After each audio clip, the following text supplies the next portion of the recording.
एक बार की बात है, दो विशाल पहाड़ों के बीच बसे किसी भी अन्य के विपरीत एक जंगल था। स्थानीय लोगों को मंत्रमुग्ध ग्रोव के रूप में जाना जाता है। ये जादुई जंगल पेड़ों का घर था जो दुनिया के रहस्यों को फुसफुसाते थे। जंगल का दिल एक विशाल पेड़ था, एल्डरवुड। महापुरुषों ने कहा कि एल्डरवुड ने यतुओं की शक्ति और प्रकृति के संतुलन को ही धारण किया और केवल एक शुद्ध हृदय ही इसका जादू जगा सकता है। एक दिन लायरा नाम की एक युवा लड़की ने ग्रोव में प्रवेश किया। जैसे ही उसने ग्रोव में गहराई से प्रवेश किया, लायरा को अजीब जीवों का सामना करना पड़ा। लोमड़ी चांदी के पंखों वाले उल्लू और तरल चांदनी जैसी आंखों के साथ एक कोमल हिरन। उन्होंने उसे जिज्ञासा के साथ देखा।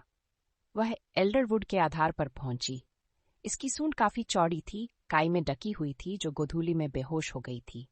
लायरा विस्मय से दूर छाल पर उसका हाथ रखा और तुरंत एक गहरी गड़गड़ाहट जमीन के माध्यम से गूंज, जैसे कि पेड़ एक लंबी नींद से जाग गया था।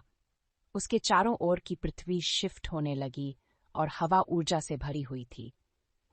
उसके सामने अंतरिक्ष में एक आंकड़ा दिखाई दिया, लंबे चांदी के बालों वाली एक बूढ़ी औरत, उसकी आंखें स्टारलाइट के गहरे पूल की तरह। मैं ग्रोव का रक्षक हूँ, कीपर बूढ़ी औरत ने अपना हाथ बढ़ाया और अपनी उंगलियों से प्रकाश का एक चमकता हुआ अर्ब हवा में तैरता हुआ ग्रोव को एक नरम अन्य चमकदार चमक में रोशन करता है। बिना किसी हिचकिचाहट के लायरा ने ऑर्ब पर अपना हाथ रखा। जिस क्षण उसकी उंगलियों ने उसे छुआ, उसे लगा कि जंगल की नब्ज उसकी छाती को भर देती है। जैसे ही कीपर गायब हुआ, लायरा एल्डरवुड के सामने खड़ा था।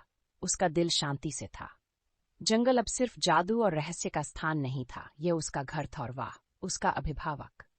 उस दिन से मुग्ध ग्रोव फला फूला और ग्रामीणों, हालांकि वे पूरी तरह से समझ में नहीं आया कि लायरा के साथ क्या हुआ था, एक सौम्य आश्वस्त उपस्थिति महसूस जब भी वे जंगल के किनारे से पारित कर दिया।